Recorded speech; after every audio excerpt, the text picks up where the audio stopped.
اعوذ باللہ من الشیطان الرجیم، بسم اللہ الرحمن الرحیم۔ رب اشرح لی صدری ویسر لی امری واحلل عقدۃ من لسانی یفقہوا قولی۔ ربی یسر ولا تعسر وتمم بالخیر، ربی زدنی علما۔ سورۃ البقرہ آیت نمبر 10، لفظی ترجمہ: فی میں، قلوب قلب کی جمع، دلوں، ہم ان کے، مرض بیماری ہے، فزادہم اللہ مرضا، فزادہم، فا اس کا مطلب تو بھی ہوتا ہے اور پس، زیادہ زیادہ کر دیا، ہم ان کو، اللہ تعالیٰ نے، مرض بیماری میں، وا اور لاہم، لا کے مطلب ہے لیے، کے لیے، ہم ان کے، عذابن عذاب ہے، علیم دردناک، بما بی سے، ما جو یا اس وجہ سے کہ، کانو تھے وہ تھے، یکذبون جھوٹ بولتے۔ با محاورہ ترجمہ ہے: ان کے دلوں میں ہی ایک بیماری ہے تو اللہ تعالیٰ نے ان کو بیماری میں زیادہ کر دیا، اور ان کے لیے دردناک عذاب ہے اس وجہ سے کہ وہ جھوٹ بولتے تھے۔ فی قلوبہم مرض، ان کے دلوں میں ایک بیماری ہے۔ یہاں پہ تذکرہ ہے منافقین کا، اور بیماری سے مراد ہے کفر اور نفاق کی بیماری، جس کی اگر اصلاح نہ کی جائے تو یہ بڑھتی ہی چلی جاتی ہے۔ منافقین در حقیقت دین اسلام سے نفرت کرتے تھے اور مسلمانوں سے حسد اور عناد رکھتے تھے، لیکن پھر جیسے جیسے اسلام اور اہل اسلام کی شان و شوکت بڑھتی چلی گئی تو ان منافقین کی بیماری میں بھی اضافہ ہوتا چلا گیا۔ یہ ایسے لوگ تھے جو آخرت بھی چاہتے تھے لیکن دنیا بھی ہاتھ سے دینے کے لیے تیار نہیں تھے۔ وہ چاہتے تھے کہ یہاں کا بھی کوئی نقصان نہ ہو اور آخرت کی ساری بھلائیاں بھی انہیں حاصل ہو جائیں۔ تو یہی وہ لوگ ہیں جن کے بارے میں اس آیت میں کہا گیا کہ ان کے دلوں میں ایک بیماری ہے، ایک روگ ہے۔ آیت کا اگلا حصہ ہے فزادہم اللہ مرضا، تو اللہ تعالیٰ نے ان کو بیماری میں زیادہ کر دیا۔ دیکھیں، یہ اللہ کی سنت ہے، اگر آپ حق پر چلنا چاہیں تو اللہ تعالیٰ حق کا راستہ آپ پر آسان کر دیں گے، لیکن اگر آپ برائی کی طرف جانا چاہیں تو بڑی سے بڑی برائی آپ کے لیے ہلکی ہوتی چلی جاتی ہے۔ آپ یہ خیال کریں گے کہ کوئی خاص بات نہیں، جب یہ کر لیا تو اب یہ بھی کر گزرو۔ تو اسی طرح ان منافقین نے اپنے لیے جو راستہ اختیار کیا تو اللہ تعالیٰ نے ان کو اسی راہ پہ چھوڑ دیا۔ منافقین یہ سمجھتے رہے کہ ہم کامیاب ہو رہے ہیں، ہم نے مسلمانوں کو بھی دھوکہ دے دیا، وہ ہمیں مسلمان سمجھتے ہیں، اور یہودیوں کو بھی دھوکہ دے دیا کہ وہ سمجھتے ہیں کہ ہم ان کے ساتھی ہیں۔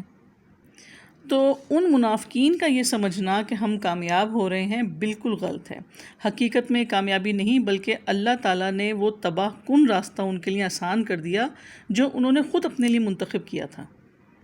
اور یہی اس آیت کا مطلب ہے کہ ان کے دلوں میں جو روگ، جو بیماری نفاق کی تھی، اللہ تعالیٰ نے اس میں اضافہ فرما دیا۔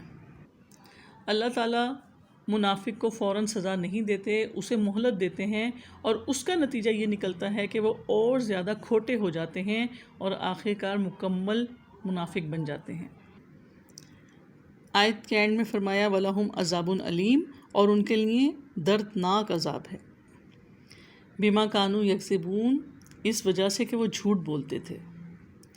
اوپر ہم نے پڑھا کفار کے لیے الفاظ آئے تھے وَلَهُمْ عَذَابٌ عظیم، اور یہاں پہ ہے عذاب علیم، کہ ان کے لیے دردناک اور المناک عذاب ہے۔ اسی طرح سورہ نساء کی آیت نمبر 145 میں اللہ تعالیٰ فرماتے ہیں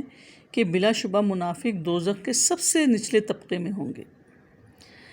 جس طرح جنت کے بہت سے درجات ہیں، اسی طرح جہنم کے بھی بہت سے درجات ہیں، اور منافقین یا ان سے دوستی رکھنے والوں کا ٹھکانہ جہنم کا سب سے نچلا درجہ ہوگا، جہاں سب سے زیادہ عذاب ہوگا، اور یہ کافروں کے عذاب سے بھی زیادہ سخت ہوگا، کیونکہ کافر اپنے دین اور ایمان کے معاملے میں کسی کو دھوکہ نہیں دیتے، جبکہ منافق کافروں کو بھی اور مسلمانوں کو دونوں کو دھوکے میں رکھ کر ان دونوں سے مفادات حاصل کرتے ہیں۔ اور اس عذاب کی وجہ کیا بتائی اللہ تعالیٰ نے آگے، کہ بس سبب اس کے کہ وہ جھوٹ بول رہے تھے۔ ہم نے پچھلی آیات میں یہ بات حدیث پڑھ لی تھی کہ منافقین کی علامات کہ جب بات کرے تو جھوٹ بولے، تو اس طرح جھوٹ بولنا منافقین کی علامات میں سے ہے اور اس سے اجتناب بہت ضروری ہے۔ منافقین کی جو 3 نشانیاں تھیں، بات کرے تو جھوٹ بولے، وعدہ کرے تو اس کی خلاف ورزی کرے، اور جب اس کے پاس امانت رکھوائی جائے تو اس میں خیانت کرے۔ اور ایک اور حدیث میں اس کی مزید وضاحت ہے کہ آپ صلی اللہ علیہ وآلہ وسلم نے فرمایا کہ جن میں یہ علامتیں موجود ہوں وہ خالص منافق ہیں، اور جس میں ان میں سے کوئی ایک ہوگی، یعنی کوئی ایک علامت بھی پائی جائے گی، تو اس میں نفاق کی ایک خصلت ہوگی، یہاں تک کہ اس کو چھوڑ نہ دے۔ تو اس آیت سے یہ بات سمجھ آئی کہ صرف جھوٹ بولنا دردناک عذاب کی وجہ بن سکتا ہے۔ آیت نمبر 11، وا اور اذا جب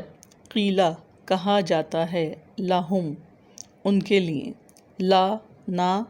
تفسدو تم فساد پھیلاؤ، فی الارض زمین میں، قالو وہ کہتے ہیں، انما یقیناً بے شک، نحنو ہم، مصلحون اصلاح کرنے والے ہیں۔ با محاورہ ترجمہ ہے، اور جب ان سے کہا جاتا ہے کہ زمین میں فساد نہ پھیلاؤ تو وہ کہتے ہیں کہ یقیناً ہم اصلاح کرنے والے ہیں۔ اب اس آیت کو سمجھنے کے لیے سب سے پہلے یہ سمجھنا ضروری ہے کہ فساد فی الارض یعنی زمین میں فساد کیسے پھیلایا جاتا ہے۔ زمین میں فساد پھیلایا جاتا ہے اللہ تعالیٰ کی نافرمانیاں کر کے، فرائض اور واجبات کو چھوڑ کے، سچے دین میں شک پیدا کر کے، اسی طرح اسلام کے دشمنوں کی مدد کر کے، کافروں کی حمایت کر کے، اللہ تعالیٰ اور بندے کے تعلق کو درست کرنے کے لیے جو بھی انفرادی یا اجتماعی کام کیے جاتے ہیں ان راستوں میں روڑے اٹکا کر فساد پھیلایا جاتا ہے۔ اسی طرح کتاب اللہ یعنی اللہ کی کتاب قرآن کی تعلیم کے راستے میں رکاوٹ ڈال کر فساد پھیلایا جاتا ہے۔ مساجد کی آباد کاری کے راستے میں رکاوٹ ڈال کر مثلاً لوگوں کو ایسی سرگرمیوں میں مشغول کر دیں کہ وہ مسجد نہ جائیں، انہیں مسجد جانے کا ہوش نہ آئے یا اللہ کا کلام پڑھنے کی طرف وہ نہ آئیں۔ اور یہ وہ سارے کام ہیں جو کہ منافقین کیا کرتے تھے اور آج بھی کیا کرتے ہیں۔ اللہ تعالیٰ کی نافرمانیاں کرنا، پھر دین میں کوئی ایسی بات پیدا کر دینا جس سے شک پیدا ہو جائے، دشمنوں کی مدد کرنا، کافروں کا طرز عمل اختیار کرنا، اور ہر وہ کام کرنا جو بندے کو اپنے رب سے دور کر دے۔ تو ہر دور کے منافقین کا کردار یہی رہا ہے کہ وہ فساد پھیلاتے رہے ہیں، اللہ تعالیٰ کی حدود کو توڑتے رہے ہیں، اور پھر ساتھ ساتھ وہ یہ دعویٰ کرتے ہیں کہ وہ تو اصلاح اور ترقی کے لیے کوششیں کر رہے ہیں۔ اسی لیے جب کبھی ان منافقوں سے کہا گیا کہ زمین میں فساد نہ پھیلاؤ تو ہر دور کے منافقوں کا ایک ہی جواب، انما نحن مصلحون، ہم تو اصلاح کرنے والے ہیں۔ تو اللہ تعالیٰ کے نزدیک اصلاح کیا ہے کہ انسان وہی کام کرے جس کے لیے اللہ تعالیٰ نے اسے بنایا ہے، یعنی صحیح ایمان لا کر، عمل صالح کو اختیار کر کے، شرک اور نافرمانیوں کو چھوڑ کر زمین کے اندر اصلاح ہوتی ہے، کیونکہ زمین میں اصل سکون جو ہے وہ اللہ تعالیٰ کی عبادت اور اطاعت سے ہی ممکن ہے۔ لیکن جب اللہ تعالیٰ کی عبادت اور اطاعت کے خلاف عمل کیا جائے گا تو یہ عمل زمین میں فساد برپا کرنا اور اس کو اجاڑنا ہوگا۔ تو جس دور میں یہ آیت نازل ہوئی اس دور میں آپ کو معلوم ہے کہ مدینے میں ابھی اسلامی ریاست قائم ہو رہی تھی، اور رسول اللہ صلی اللہ علیہ وسلم کی پیروی کرنا، ان کے پیچھے چلنا، ان کے حکم کو ماننا، جب وہ حکم دیں تو جنگ کے لیے نکلو، اور اگر آپ صلی اللہ علیہ وسلم کی طرف سے یہ تقاضا آتا کہ مال پیش کرو، یعنی اللہ کی راہ میں مال خرچ کرو، تو یہ ساری اطاعت ضروری ہے۔ لیکن منافقین ایسی باتوں سے کتراتے تھے اور جماعتی زندگی کے اندر فتنہ اور فساد پھیلاتے تھے، اور دعویٰ یہ کرتے تھے کہ ہم تو اصلاح کرنے والے ہیں، یعنی ہماری نظر میں یہ لڑنا کوئی اچھی بات نہیں ہے، ٹکراؤ اور تصادم کوئی اچھے کام نہیں ہے، بس لوگوں کو ٹھنڈے ٹھنڈے دعوت دیتے رہیں، جو چاہے قبول کر لے، جو چاہے رد کر دے، خواہ مخواہ دشمن سے ٹکرانا، جنگ کرنا، اس کی کیا ضرورت ہے؟ اور یہ کہ اللہ کے دین کو غالب کرنے کے لیے قربانیاں دینا، مصیبتیں جھیلنا، مشقتیں برداشت کرنے کا مطالبے سے کیا غرض ہے؟ امن اور آشتی کے ساتھ زندگی گزاریں، یہ اس کو اصلاح کہتے تھے۔ اسی لیے اللہ تعالیٰ نے اگلی ہی آیت میں فرما دیا کہ سن لو در حقیقت وہی لوگ فساد کرنے والے ہیں لیکن وہ اس کا شعور نہیں رکھتے۔ آیت نمبر 12، الا سن لو، انہم بے شک وہ، در حقیقت وہ، ہم وہی لوگ، المفسدون فساد کرنے والے ہیں، ولیکن لیکن، لا نہیں، یشعرون وہ شعور رکھتے یا وہ سمجھتے۔ با محاورہ ترجمہ ہے کہ سن لو در حقیقت وہی لوگ فساد کرنے والے ہیں لیکن وہ نہیں سمجھتے۔ تو اللہ تعالیٰ کی یہ وضاحت کہ اصل میں یہی لوگ فساد کرنے والے ہیں، اس لیے کیونکہ رسول اللہ صلی اللہ علیہ وسلم کی دعوت تو زمین میں اصلاح کے لیے ہے، اور اس اصلاح کے لیے کچھ آپریشن کرنے پڑتے ہیں، جیسے مریض اس درجے کو جب پہنچ جاتا ہے تو آپریشن کے بغیر شفا ممکن نہیں۔ اب اگر تم اس آپریشن کے راستے میں رکاوٹ بنتے ہو، یعنی کہ تم جہاد کو،